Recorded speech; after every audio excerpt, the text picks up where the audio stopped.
Well, it's been a big weekend of politics in the polity, and our job this morning or this afternoon is to bring you up to speed with all that has happened, both in politics and in the polity in general. I'm Jeffrey Uzama. Let's bring you up to speed with the biggest headlines so far. Ruling All Progressives Congress nominates President Bola Tinubu as presidential candidate after he polled almost 11 million votes during the direct primaries of the party.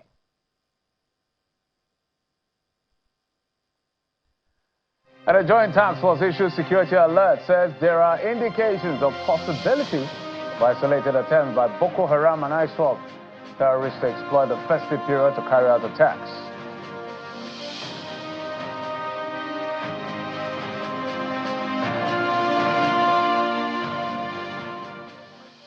There's a lot going on in the polity. Thanks again for joining us. I'll give you the all-access pass. It's the political season, but in between all of it, we'll touch base with governors. But let's get started with a pass, or with what we can pass for a final lap of preparations ahead of the campaign for the APC, with President Bola Tinubu's emergence as the All Progressives Congress presidential candidate for 2027 presidential election. He got the party's ticket during the primary held by the ruling party over the weekend, where President Tinubu won with almost 11 million votes, defeating his only challenger, Mr. Stanley Osifo, who received just 16,500 votes.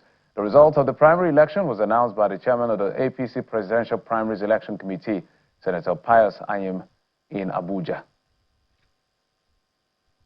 I accept with profound humility and profound gratitude the nomination of our great party, the All Progressive Congress, to stand again as your presidential candidate in the 2027 election.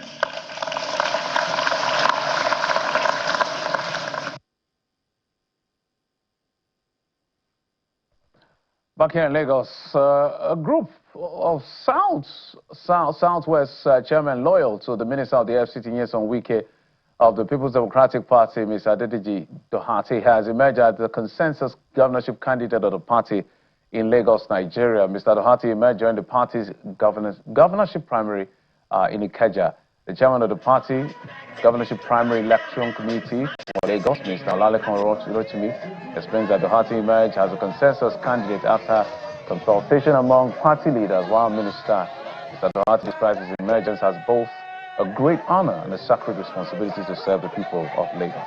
This is the gubernatorial for the 2026 primary election for the gubernatorial candidate of our great party, the PDP, Lagos State. And going by the Electoral Act 2026, which gave political parties the option of either electing their candidate directly or by consensus. And this afternoon, the Lagos State PDP family have unanimously endorsed Honorable Deji Doherty as the sole candidate for the PDP gubernatorial election that is going to hold 2027.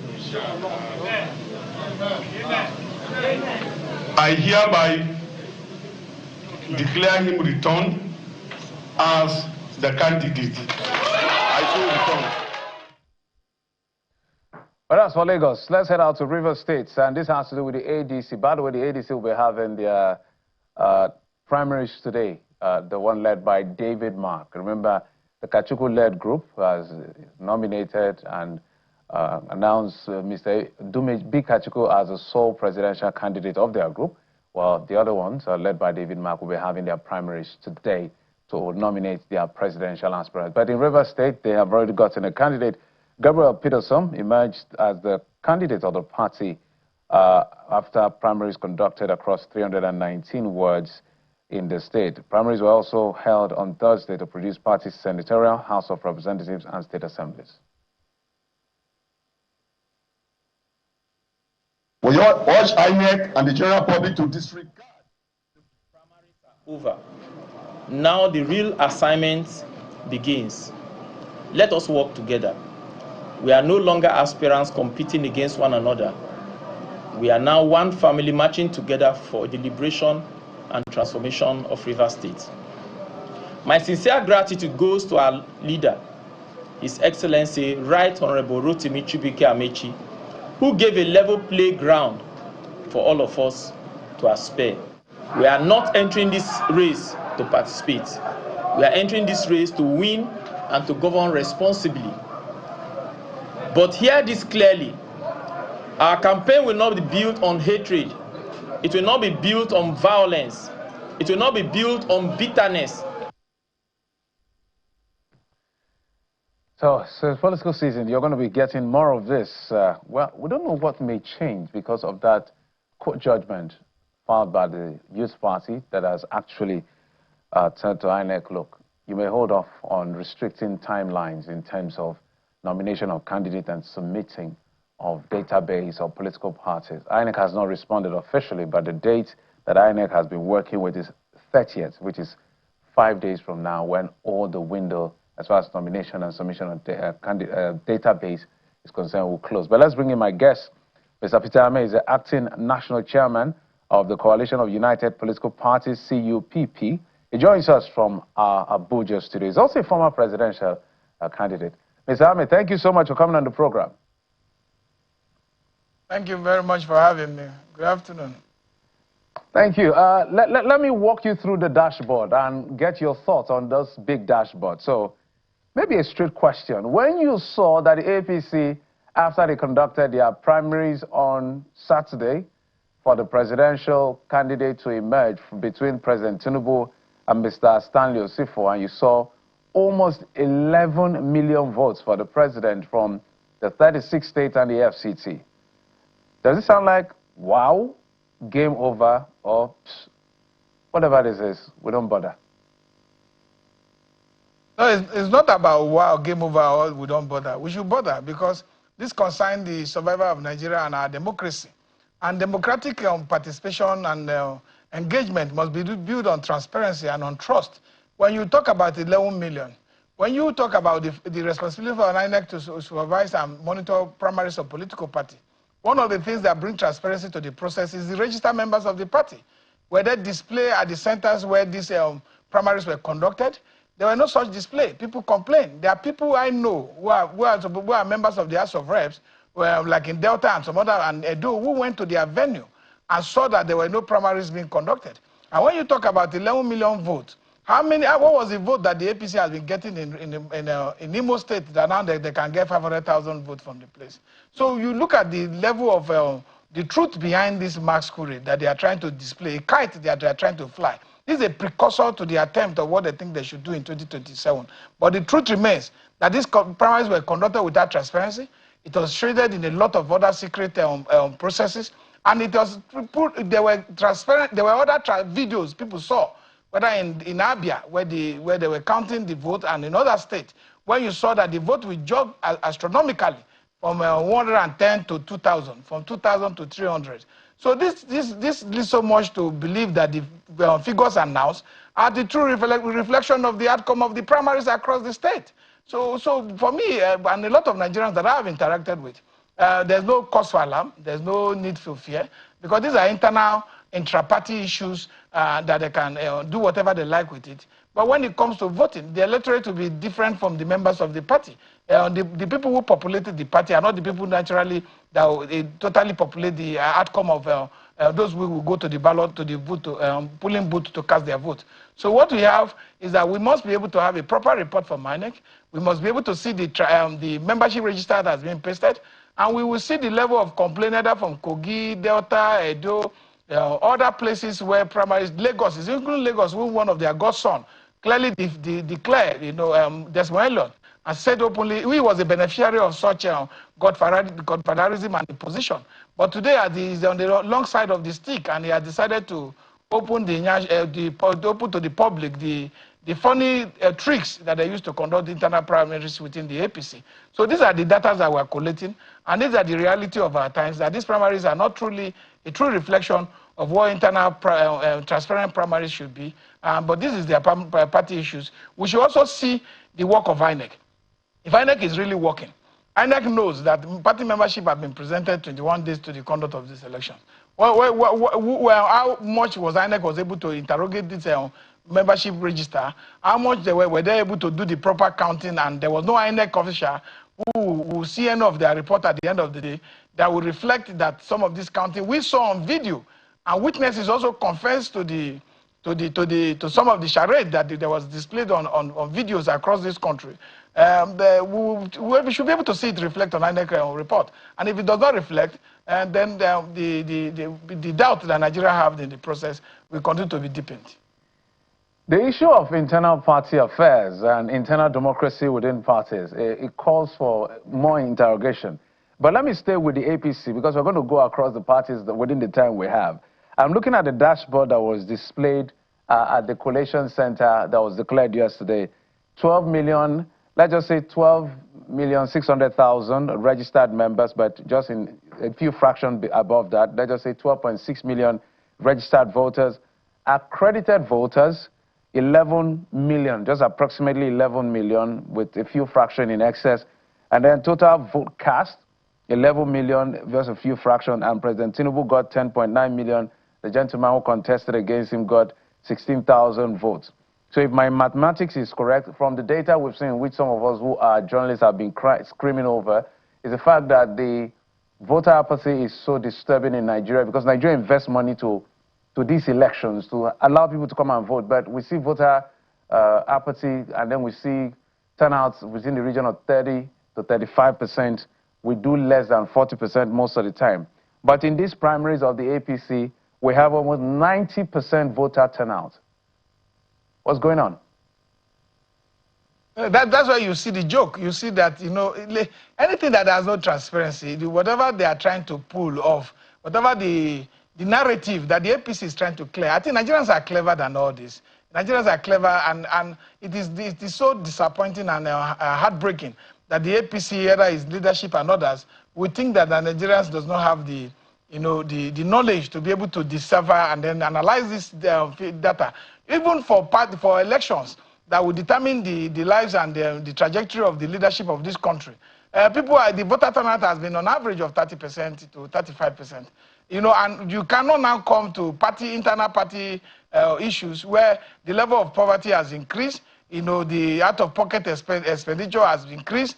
The cost of transportation has exacerbated the cost of living. So you can't come to this level and tell me that the party has 90% of voter membership turnout drive. This is not true. This is not the reality. And I think that if they want to contest that, we should be able to interrogate this. This is a public, it's for the public interest, that the necessary information that will be needed to put this process on a transparent slate, so that Nigerians can continue to believe in the internal working processes of political parties. Because political parties are not themselves a law to themselves. They are not, yes, they are entity with perpetual succession, but it will be governed by the interest of the larger population. Because the candidate of the political party will end up being on the ballot to contest for any election at any of the levels. And political party being the first level that will present a candidate, it is clear that we must have credible process that will usher in this candidate. We must have transparent understanding that these elections were done without duress. They were done with proper data that is registered with INEC, and the members that are found on those registered are actually present at the venue of the voting. And for me, what brings doubt is the complaint across Nigeria. I saw Ngozi Okole. I saw his video. Ngozi, House of Rep in Delta State. I saw a video from him. Somebody I know. That video clearly shows that he goes to his collation, his voting polling unit, voting center, and there was no voting going on, and there was no presence of INEC officials, and result was announced for that place. All right, I saw other videos across Nigeria. Yes, if I may comment, before I go to the opposition, remember, I just remembered now, It looks like the style of the APC is when there is a new leadership coming in, looking at the model from Muhammadu Buhari. It used to be indirect primaries, and then when he seeks re-election, when the president of the APC leadership seeks re-election, is direct primaries. And then you see what happened with Bola Tinubu, delegate election in 2023, 2022, up to 2023, and then now direct primaries. I remember vividly, 14.9 million votes. I think that's what Muhammadu Buhari scored in their own direct primaries in 2019. And when the election happened, he scored about 14.1 million votes. So people who are saying, oh, this is APC planning to rig the election, is there any valid thing to worry about because we have beavers? It is a regular trademark, you know, you can see the trademarkings, you know. It's not something that is new to a lot of Nigerians, with the way they do their things. And beavers exist.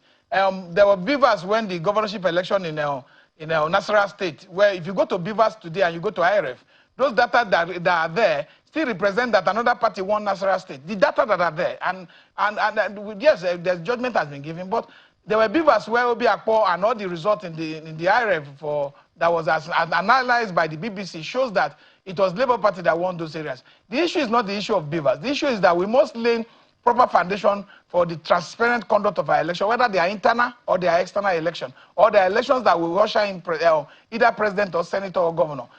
What we are saying, you have said you are going to do indirect primaries.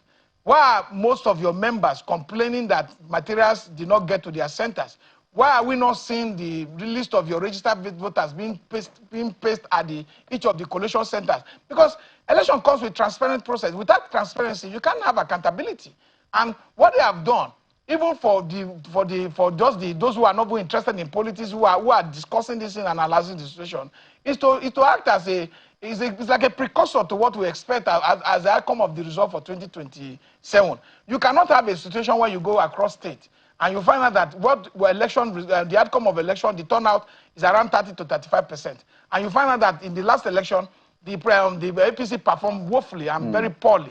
And then you are ahead of the 2027 election, that the economy has really gone bad, that the people are suffering, that you are trying to now show or reflect through whatever result you have projected, that you have 90% turnout in your primaries. It is not the reality. We need to have more effective oversight from INEC and civil society and other political agents who are interested in the future of this. Mr. Ame, with you guys who are politicians with greater respect, certain things never pan out with common straight lines. I just remembered now that when the issue of Rivers emergency rule was declared and endorsed by the National Assembly, the polity was divided over some were for, some were against, but somehow, especially the House of Reps, they were borderline unanimous and they represent the constituency. So it's difficult to understand where things stand. But let's talk about the opposition. The opposition looks like a splinter, literally like dissipating, disparate groups, weakening their strength. We have ADC now, we have NDC somewhere, and then divided PDP.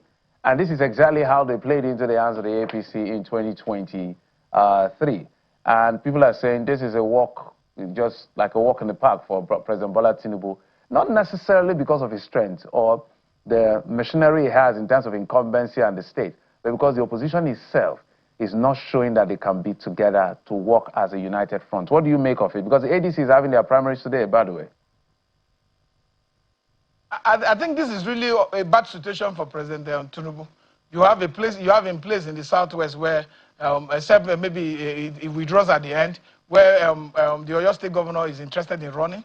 He has his own catchment area within the Southwest, and people will support him. In the 2023 election, I disagree to tell people that it is the division that caused the loss that gave the election to Tinubu. It is the lack of proper structure being put in place to harness the overwhelming support that the Nigerians were willing to give to the opposition. Because there were people who were in charge of party management and who were entrusted to put agents, and at the end of the day, the principals of these parties, who are the presidential candidates, were shocked that some of these agents were not properly registered with INEC. But going forward to 2027, I am telling you, that with how fractured the situation is, made you say, oh, it will give Tinubu advantage. I don't think it's a disadvantage to him because there are many people who are going to be contesting. There are people, even if P2B is not contesting today, there are people who will not vote for another candidate. It's not a division of vote. The fact is that ahead of 2023 election, there were young people who trooped out to register particularly because of P2B. There were young people who trooped out to register because they wanted a new Nigeria. There were young people who wanted before I've been in this cycle for a very long time.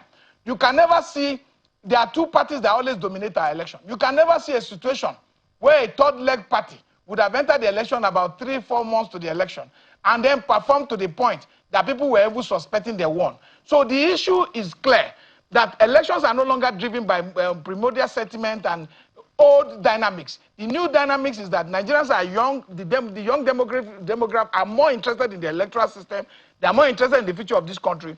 And if each person who participated in the last election and the votes that were deducted that were not seen, decide not to remain delusioned or disenchanted or disengaged from the process and actively get engaged in the next 2027 election, you will discover that it will be more difficult for those who would think that they have the chance to either manipulate or take advantage of this process to win. It is not about the fragmentation of the political party. It's a narrative that is being sold by those in power to make it look like that even 5 people contest. Nigeria is Nigeria runs multiplicity of party platforms. We have multi-party democracy as stated in our constitution, in section 223 to 210. And that multi-party democracy is to be able to give people to vote for candidates of their choice. When there's low turnout, it's easy to manipulate. But when there's mass participation of people who are interested to change the future of our country, it is so difficult. And that's why we're saying we do not like those who will say your vote will be wasted. Your vote is your right. You cast it for any candidate that aligns with your interests, that aligns with your principle, and that aligns with your agenda for a new Nigeria of your dream. So it is not wasted for people to continue to peddle such narrative and also think that ahead of an election that has not been conducted, that because another candidate chose to contest under another platform has divided the vote. It has not. Those who will vote for Tinubu because it's Tinubu and because they will vote. Those who will vote for Atiku will vote. And people who overwhelmingly vote for P2B will also vote. This is how the game is. It is not about that. Whoever gets the 2/3 as required by 25% as required by the law and get majority of vote cast, will be declared winner. So people should not be sending the narrative as being created by the APC, supporters online, and their propaganda machinery to believe that your vote will not count. We have 250 million Nigerians, over 90 million people on the registered voter. What we used to elect the president last time was less than 10%. That means the voter turnout is low. And the National Assembly, who was maintaining table manners that have led to this violation of our Electoral Act, also suffered from the primaries. All right, Ms. Ahmed, let's talk about, I know you're a big supporter of Mr. Peter Obi. So let's talk about what will be the prevailing issues going into this election. Every election is different from the previous one. The dynamics are totally different. But this election, what are the things, let me say, if you can, within the time we have, maybe 2 to 3 things that will shape both the narrative, the impression on Nigeria's perspective, and what will cause, maybe or not, an outcome of this particular election, prevailing issues. What would they be, and what would be the prevailing alternative? First of all, we need to look at our current status and how we got here. If you look at the Section 14, the primary purpose of governance is security of life and property. If you like, you go and build a 5-star story building in Sambisa Forest. People will not attend because that 5-star story building, the life of those will not be secure. Today, our security situation is worse. If you like build a 5-star, an highway that is tarred with land and everything, people will not travel that route because they will be afraid of their lives. So security is bad. The level of poverty has skyrocketed. The cost of governance has remained on a very high level. They are not cutting costs. They are expanding the cost of governance. They are spending more money on recurrent and capital investment for the future of our young generation and creating more debt. There's more hunger because of the abrupt, hasty removal of fuel subsidy without plans and policies. So there's more hunger in this country today. People ask why I said about fuel subsidy. When you remove fuel subsidy without plans, like others have done in the past, you increase the cost of transportation by almost 400%. And when somebody earns 100,000 and he used to transport to work with 30,000, and that transportation now takes about 80,000 naira, you should know that that person's standard of living will nosedived. So the clear thing is that there's more hunger today, there's less money in the pocket of ordinary Nigerians, and these are the clear issues we are going to be talking about. How to cut down cost of governance, how to be able to translate good governance and to the benefit of the people, how to use public money for public good, like making sure that people in government does not continue to expand luxuries for themselves by buying private jets, by buying yachts, by buying kitchen utensils at every budget cycle, and then buying new cars, you know, the beast that they are riding, despite having old ones. So these are the things that we should be able to do. And increasing band A, people are adjusting for cost of power from band A to band B. People are adjusting all that, but also in the villa are buying solar panel worth over 10 billion naira to be able to give themselves the comfort that ordinary Nigerians, who are supposed to be the primary purpose of the primary beneficiary of government, are not getting. So these are all the challenges that will be on the table. The hungry Nigerians, the frustrated Nigerians, and the forgotten ones will determine the future of this country through the ballot. And those who think that the election will not count should reverse their thought and concentrate on trying to cast that singular authority that the Constitution has given to them to cast their vote, and leave the rest for those who are contesting to protect the vote of the ordinary people. Always a delight to have you, Mr. Ame. Well, you've said it. Security, economy, governance, and transparency will be the big issues that will be on the table. So those of us who are journalists, we're preparing all the questions and everything we can gather with data so that when the time comes, I can't wait for all of this, what I call political noise and hot air, to blow over, so we're clear on who we're dealing with, so that we know who to channel the questions to. It's economic noise, it's not political noise. It's economic noise. Because 140 million Nigerians are living in multidimensional poverty. All right. 20 million Nigerians are out of school. Yeah, that's what they call the non-income poverty. But I think the IMF, no, not the IMF, the World Bank puts our poverty rate at 63% if you look at ultra-poor and poor. But all of these numbers will put it across the ruling party on what they are doing about it, and the opposition on what they will do differently if they are elected. Well, it's an interesting time way ahead for us. But I must thank you, Mr. Ame.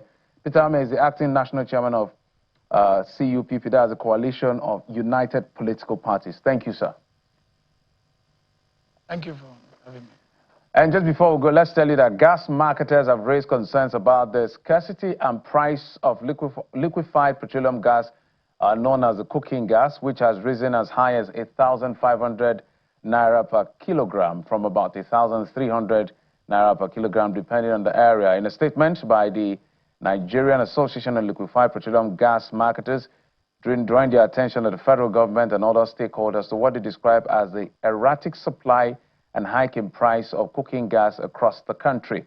According to them, while the prices have gone as high as 1,500 naira per kilogram, they are forced to pay as much as 25.2 million to 26.2 million for 20 metric tons of cooking gas, depending on the location.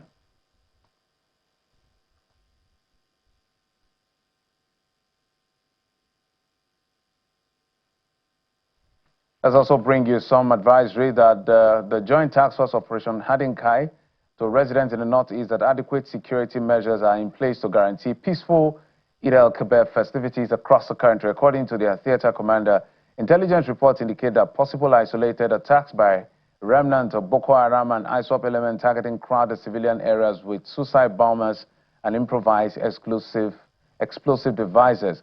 Troops and patrol teams have been deployed to vulnerable locations, while residents are advised to remain vigilant during the celebration by avoiding crowded areas where possible. And that's it on the program. Thank you so much for your time and company. I'm Jeffrey Uzoma. You've been served on Lunchtime Politics. Bye-bye.